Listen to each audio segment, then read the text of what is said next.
ఇప్పుడిప్పుడే బయటకు వస్తున్నటువంటి డ్రోన్ కెమెరా ద్వారా ములుగు నియోజకవర్గంలోని మరి తాడ్వాయి నుంచి మేడారం సమ్మక్క సారలమ్మ వెళ్లే దారిలో 1,00,000 చెట్లు దాదాపుగా ఇప్పటి వరకు డ్రోన్ కెమెరా ద్వారా వచ్చిన అంచనా 500 ఎకరాలలో 78,000 చెట్లు ఆ గాలికి మొత్తం 31వ తారీఖు నాడు కురిసినటువంటి భారీ వర్షాలు మరొక రకమైనటువంటి సుడిగాలి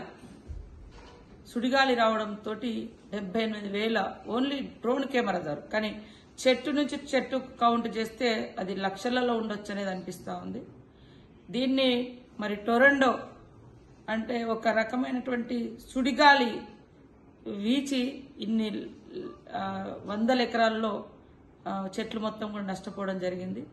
మరి వెంటనే నేను కానీ సంబంధిత లోకల్ కలెక్టర్ గారు, డిఎఫ్ఓ, ఎస్పీ మేమంతా కూడా దాన్ని పరిశీలించి మొన్న ఇది ఎంత నష్టం జరిగిందో డ్రోన్ కెమెరాల ద్వారా తీయాలని ఆదేశించడంతో ఈ రోజు నిన్నటి నుంచి అవి బయటికి రావడం జరిగింది.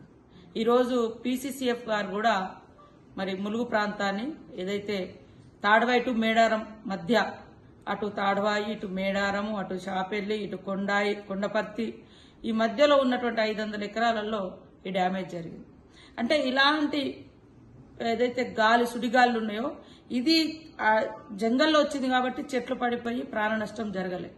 అయినా ఆ రోజు రాత్రి ఆ రోడ్ల మీద ఉన్నట్టు ఇటు ఒక దిక్కు నేషనల్ హైవే ఎటునాగరం నుంచి హన్మకొండ మరి తాడువాయి నుంచి మేడారం మధ్య ఉన్నటువంటి చెట్లను కూడా స్థానికంగా ఉన్నటువంటి పోలీస్ అధికారులు, ఎస్ఐలు, సిఐలు, డిఎస్పీ, ఏఎస్పీలు, ఎస్పీ వీరందరూ కూడా ప్రత్యేక చొరవ తీసుకొని డే అండ్ నైట్ కష్టపడి రోడ్ను క్లియర్ చేశారు.